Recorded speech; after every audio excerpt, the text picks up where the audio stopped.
Welcome to the Playground Talks podcast, a podcast for busy parents who want to own their parenting style and develop a stronger sense of how to handle challenging situations. I am Tamia Friat, your host and a mother of three. In this podcast, I will interview psychologists, practitioners, behavioral therapists, teachers, and other experts about topics that bother all of us as parents so you can get both the parenting principles and practical aspects that resonate with you, give you confidence and joy. Hi, and welcome back to the Playground Talks podcast. My name is Tamia Friat, and I am your host.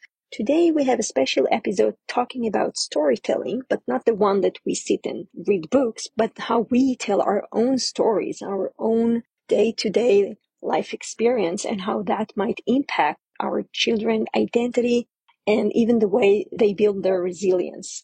So Donna Griffith, a storyteller, she is actually having a BA in anthropology and theater, a master's degree in drama therapy from New York University. However, in the last 18 years, she worked globally with Fortune 500 companies, startups, and investors in a variety of industries. And she has consulted and trained clients in over 30 countries, helping them create, edit, and deliver verbal and written presentation and messages. So I hope you will enjoy this episode and it will give you some food for thought. So let's get started. Hey, Donna, how are you? Great to see you. Good to see you. I am so excited to have you here. Wow. Well, it's not a typical episode, I'll tell you. Usually we have people giving some strategies, regulation about building resilient. And this one, I think it's more about raising awareness about all the stories that we tell our children, in regard to religious, maybe nation narratives, family, and even ourselves. And so I'm so glad to have you as a storyteller here. I'm excited to be here.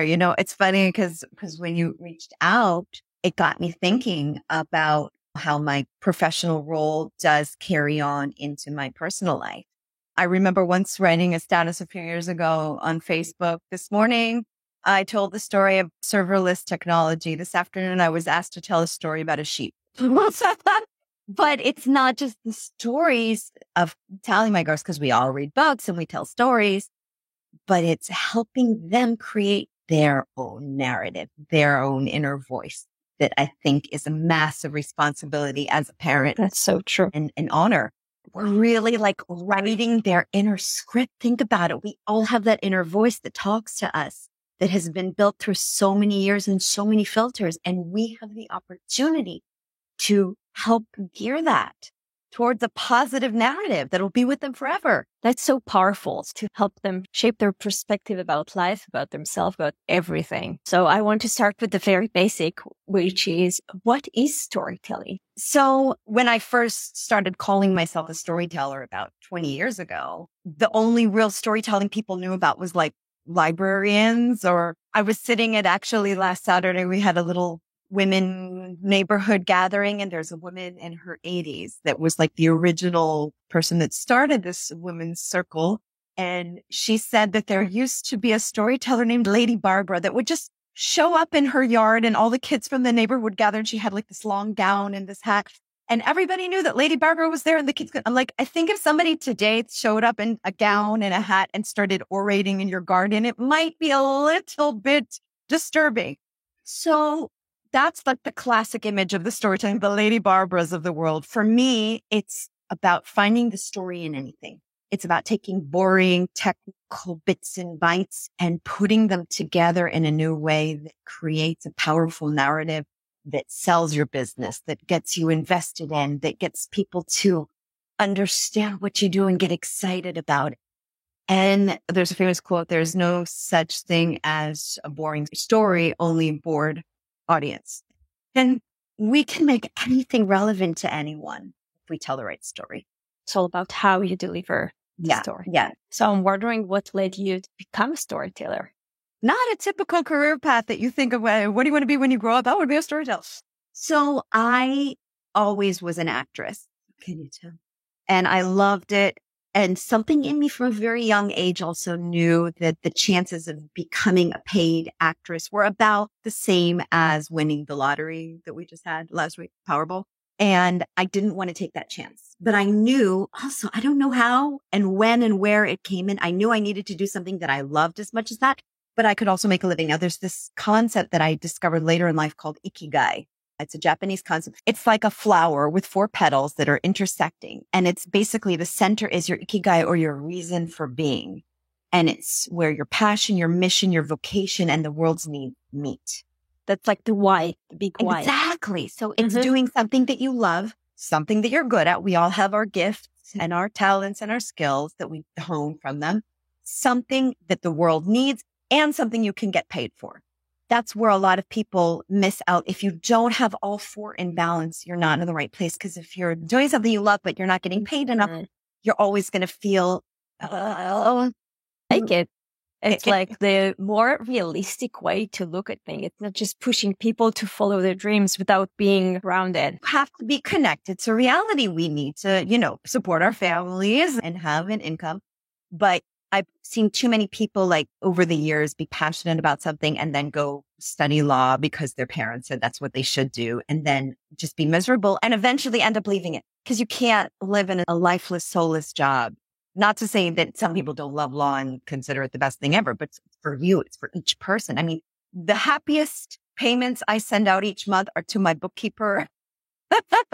and then, people that take care of the things that I'm horrible at.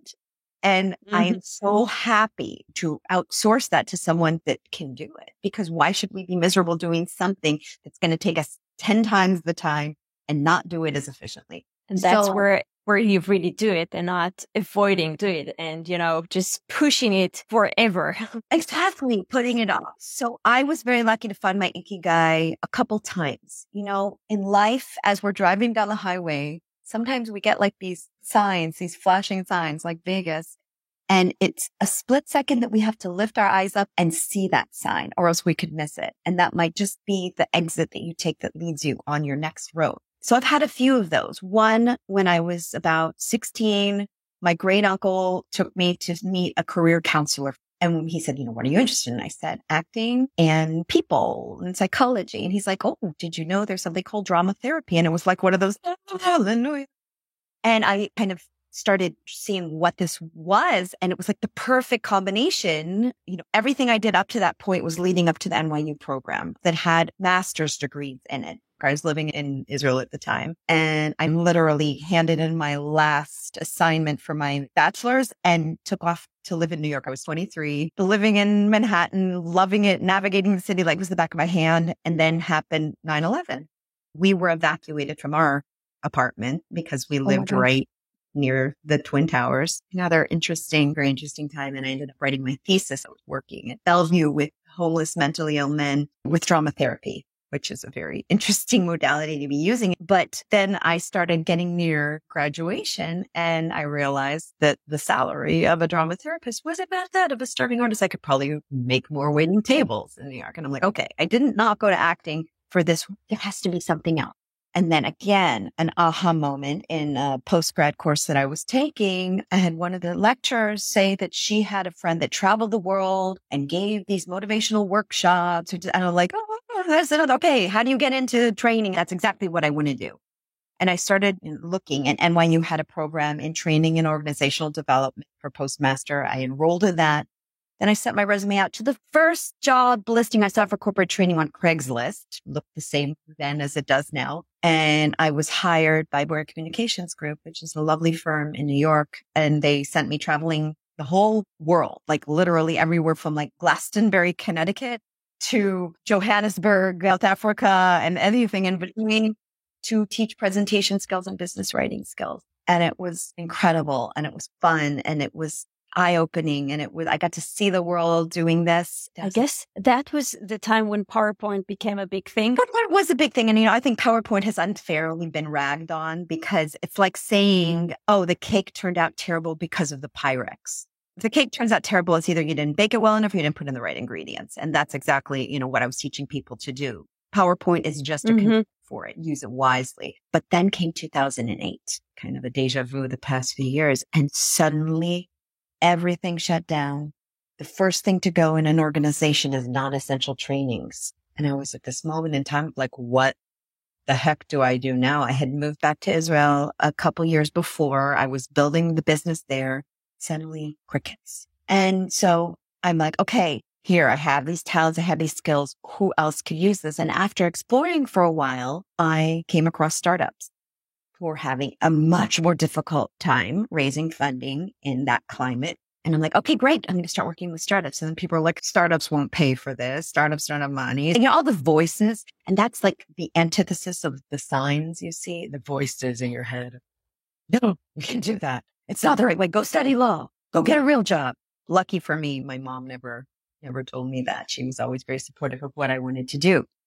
And here we are like 15 years later, and I have a full schedule of startups that I've helped over the years raise $1.5 billion in total, work with some incredible companies. I've been called the polisher of diamonds, which to me just is the essence of it, because these are true diamonds. They just sometimes get very rough around the edges and you have to polish so their beautiful facets shine.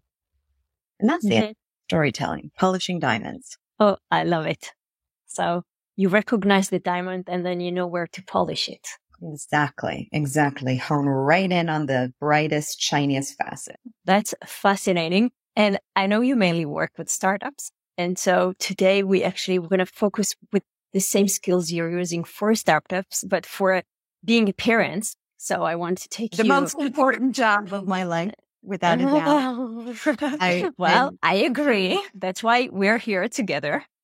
Last night I had a very touching parenting moment. I was holding my 6-year-old, just, cuddling her. And I looked down at her and she just, I'm getting all verklempt, but so she just had her face and everything was just so beautiful. And I said to you are so beautiful inside and out, but you know what shines the most is your heart and your kindness. She said, you know what shines the most for you is your smile. And I said, I am so lucky. I mean, you and your sister are everything I ever dreamed of. And she was tearing up like this. And I said, baby, you're getting emotional. I said, what's making you emotional? And she said, you. And it was like this really lovely moment that we both were sitting there with tears in our eyes. And I thought, wow, at 6 years old, for her to be able to take that in and have that kind of conversation, have that kind of moment, how important that is. That we tell our kids how amazing they are, but for real, not just like, I know everybody's a prince and a princess and can do no wrong. I don't believe in that. It's seeing what really truly is their assets and calling it out to them so that they understand that from a young age. Yeah, I totally see that, how when you give a real feedback to your child, then that's what helps him to grow. But if you say everything is just perfect, that's not real and that's not really achieving the goal of raising their confidence, because it's a facade. It's a facade. And then they go out in the world and they think they're the prince of or the princess of everything. And suddenly when they're not, it's very jarring. Yeah, they hit the real life and they're like, oh my gosh, I'm not that perfect as my mom told me. What can I do now? So I want to hear from you. How do you shape your kids' perspective with your everyday stories about yourself, about the family? So I try to be very open with them about stories of the past. They'll ask questions and, you always have to kind of not tell everything because obviously you don't want them to know about all your youth escapades, but finding the narrative that is honest, but that's also empowering and like maybe the lessons learned within it. And then it's creating our story, our family story, our heritage. So we have a wall right above where we eat, our little dining nook, that's filled with 26 mixed tiles. Now, for years, we just did this when we moved into this house a few months ago. And for years, I wanted to get mixed tiles where they print the picture on the squares. And finally, and for me, that's a collection of moments, of stories, of magic that it's on different trips that we took and like right before a holiday. And I look at that and I'm like, this is the legacy we've created. These are the moments. And to me, growing up my mom went through 3 divorces. I was from the first marriage. And the one thing I always wanted to create for myself was a home with laughter and with love. And that we did things together and we had adventures and we had moments, and no present that you buy them can compare to an experience that you have with them, or playing a game or doing something or spending that moment and listening to them. And, my girls are 9 and 6 now. and they talk a lot, and it's hard sometimes to just, give your attention over. And I'm guilty of the smartphone taking over my life, but being able to listen, take them seriously, ask them questions. And these are really like the conversations that are going to, I think, establish moving forward. And I'm sure when my oldest hits preteen years soon, it's going to be fun. Yeah, they will have some stuff to tell about your parenting skills. I'm sure they will. I think it's also letting them start to form their own story. And one of the biggest pieces of work that I did, and I met my husband when I was 34, so I was a little later to become a mom. I was 36 when Lily was born. And I think the greatest gift I gave my girls was to clean up my crap and all kinds of crap that I inherited, and kind of clear the page so that at least they're not inheriting a legacy of pain and feeling like wounds of many kinds. I mean, I think through sometimes when, people get married or have kids when they're younger, they haven't had a full chance to work through their crap. Sorting through, it's like, you have a garage and it's really full of stuff and you just keep piling it on and piling on. And sometimes clearing that space, it's such a relief. So it's at least starting and making your own mistakes from a clean place and letting that canvas be there, that page be there for their stories to be written. Yeah. So I'm wondering, like, if you could give us an example about yourself. For example, if you have some struggle with a colleague or something, how would you present it to your kids? What's the story you'll tell? I'll try to be quite honest with them and describe the situation. Like they'll see I'm upset about something, what's going on. And I think honesty is really the best. They're a lot more intuitive and understanding than we might give them credit for. I mean, it's funny because it's like Lily wants to know everything. Like my husband, I'll be talking about something and she'll be like, what are you talking about? What are you talking about? What are you saying? Who are you saying? And sometimes it's, with politics. So it's finding the essence of the story and how we can turn that into a life lesson and on the fly. It really keeps you thinking. So it's not hiding things from them, because I think hiding gives them either a false sense of security, and they need to kind of know the world can be a scary place, but we're always here for you. And also, to us, it's about instilling values. And I think stories can really help by pushing the values that are most important. I think that each set of parents has to think, what are the values that you want to have in your house? And for us, like for everything pales in comparison to kindness. Kindness is the leading value. We want to practice kindness. We want to show kindness, and we want it to come through in everything that we do. So it's praising the kind moments. It's encouraging the kindness, and it's like finding the moments to also highlight. So if something has happened, reflect back to, that was so amazing, not because you helped around the kid, but you did it because you saw that I was tired and you just, came. And to me, that's so meaningful. So like telling them what is meaningful about these moments, or what hurt you. When you yell at me and you raise your voice, it's hard for me to hear you that way. I'm a human being too. It's like becoming aware, building awareness too. So I think it's just being much more open and frank and talking to them in a respectful, adult way that's kid friendly. Yeah, I get that. I was also thinking that to tell a story from an empowering state of mind. So just to be more empathetic. Yeah. Empathetic. Help them I'll help you. Problem solver. Like ask them, what would you do? Or how can I help? Or what do you need? Instead of deciding for them. I took some parenting courses when my second was born because, you see a real change in your older child when your second child comes in. And it really helped me look at things from their perspective. I'm like, oh my gosh, their brains are not fully developed. I can't expect them to understand me and be empathetic. And then when they start to evolve into little people, they can. So that's another thing with storytelling. You always write from your readers' or your listeners' perspective, not from your own.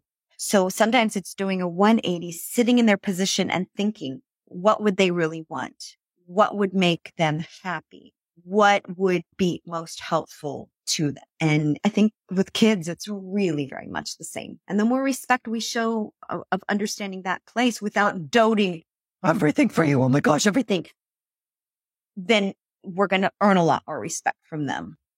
Yeah. It's putting us in their shoes to understand where they're coming from and meet them at the point. So so they can receive better whatever you want to tell them also. Yeah. I wanted to ask, since you mentioned you have a background in drama therapy, is there any tools you're using from drama therapy with my kids? I think it's become ingrained in me. I mean, the drama is definitely there, and both of my girls come by it honestly. So there's a lot of drama in the household. And I also, they had the opportunity to take a public speaking and debate class this semester in their after school. I did not ask them. I said, no child of mine will not be in something like that. So just using the tools of drama in terms of your voice and the way you carry yourself. But in terms of drama therapy, I mean, I haven't practiced it in many years because I've gone on to other things. But some of the things that really still stick with me are perspective, like taking on a different role or putting yourself in a different position and looking at things from another position. That's very much in there in drama therapy. So I think that those are probably the things that have stayed the most. Look, for example, if your two daughters are fighting, then you would ask one of them, respond to yourself as your sister. That's an excellent technique. I don't do that enough, and I should, and I know that should be done, but it's also saying, how do you think she feels when you say that to her? How would you feel? Trying to develop empathy, and a lot of acting and a lot of drama is about empathy, and it's about understanding how another character ticks. And I think one of the greatest gifts we can give our kids is, and empathy to me it's like active kindness, because it's understanding what someone's going through and being able to say, wow, it looks like you really could use a hug, a friend, something. And then seeing those moments where they take it themselves. So my daughter just was picked up for a play date. And this is a girl who started new in the school at the beginning of the year, 4th grade. And like on the 2nd or 3rd day, her mom WhatsApped me and said, I really wanted to thank you so much because Lily has made my daughter feel so welcome. And she was so nervous about starting a new school, and she's introduced her to everyone and kind of taken her in. And to me, that was like the biggest compliment ever, because it means that whatever we've tried to instill in her, she's taken on and run with it. And once we can help them become their own people in that and own that, that's it. Like, it's not it, but it's like their personality and their values are being formed at these ages. And my little one, it comes to her like effortlessly. She is the poster child for empathy. I'll never forget, we took her one time, we were on a family getaway, and we met a client of mine for dinner one night. This wonderful woman, and she runs this super cool shoe brand. And then when we ordered dessert, we were all going to share the dessert. And my client said, there were like some raspberries. And my client said, I love raspberries. Now, Emma had just taken a big scoop of it with a raspberry on top, and she heard her say it, and she took the raspberry and she put it on her plate. It's like about 4. And I'm like, wow. Nobody said to her, give it to her. She decided to gift her that. That is a very high ability of a child. And I always want to notice that and call it out, because that's going to strengthen it. And say, I said, Emma, that is just so lovely and generous of you to have shared that raspberry. And she beamed. And these are the moments that we want them to remember, that we want them to take with them, because praising true moments of behavior are so much more meaningful than like empty praise. Yeah. We have a whole episode about reinforcement. If any of the listeners haven't heard it yet, I highly recommend to hear this with an amazing behavioral scientist. And so I totally agree with you. Whatever we reflect and use affirmation, that's what we'll see increasing in our child. So that's a great way. And I also like all the empathy that you mentioned, which I also am a big fan of being compassionate. And so you mentioned sort of coaching your child and ask them, how is your sister feeling? How does your friend feel when, you told him so and so? So I love that. And I wanted to ask you actually, so when you talk about telling your own story, how do you work with your 2 girls to pitch themselves? So Lily they ran elections at the school, because it's a very, learn by doing kind of school. And she was up for her class representative. So she had to pitch herself and, why she would be good for the job. And so I worked with her on the same techniques of understanding your audience's needs and how you can meet those needs rather than just pitching how great you are and how wonderful you are. So that's what we do with any pitches, either for a startup or for someone pitching themselves, and finding that's empathy, understanding what your audience needs and how you can meet those needs. And she practiced and practiced. And yesterday finally got the results. And she said, I didn't win, but that's okay. And one of the people she had nominated won. And I said, that's amazing that you nominated them and you saw that in them. And she really was a good sport about it. I was like crying inside for her.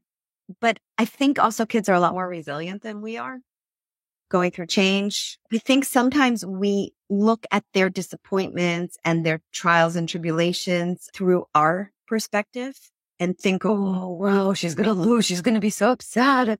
We don't want to put that on them. We don't want to put our narrative. Let them find their own. It's even talking about it, not in a place of, oh, no, you lost, but so what did you get along the way? Like, what skills do you think you got improved? Yeah.